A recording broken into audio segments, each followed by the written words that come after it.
Шефицата на државата не сака да ги коментира предупредувањата од Грција до што може да доведе нејзиното, а и одбивањето на ВМРО ДПМН партијата победник на изборите да го изговара уставното име на земјата, нешто што Атина го смета за кршење на Преспанскиот договор.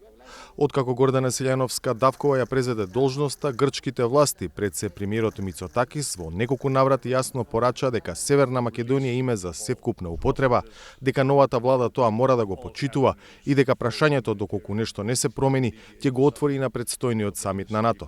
Јас не коментирам пораки на господинот Мицотакис.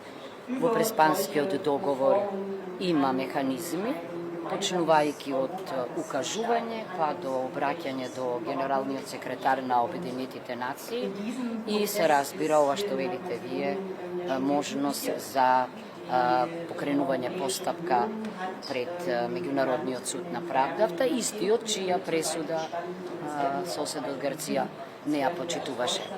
Тоа е механизам што постои, што е загарантиран денеска во процесот на одлучување за секоја членка на Европската Унија. Јас не можам да го спречам во тоа. Преспанскиот договор е точно дека е дел од преговарачката рамка, но не мислам дека е тоа во духот на развивањето на пријателските односи.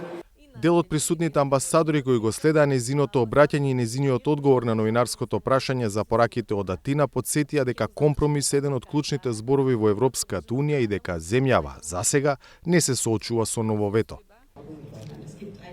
Европа се состои од компромиси. Тие се важна основа на Европската Унија. Во сегашната состојба на пристапување кон Унијата нема вето за вашата земја. Земјите членки се согласни дека треба да се почне со преговори. Треба да најдеме начин како да постигнеме решение во рамките на Европа. Токму за Европската иднина се разговараше на денешната дебата. Едно од прашањата е што може на овој план да се очекува од идната влада предводена од ВМРО ДПМН. Сметам дека ова е една генерацијска битка.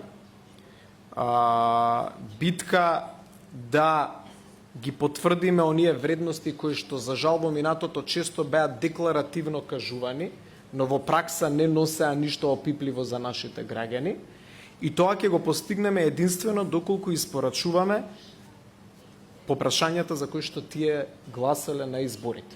И сега, при креирањето на владата и при доставувањето на програмата за работа на влада и во собранието, како први точки ќе ги видам токму тие делови од концептот кој што победи на изборите, за да завземеме конечно ставови такви какви што ги бараат македонските граѓани и околу договорот Преспа, околу договорот со Бугарија, околу преговарачката рамка на Европската Унија. Знаете дека концептот е дека овие договори треба да се променат, да се промени преговарачката рамка и така натаму и така натаму.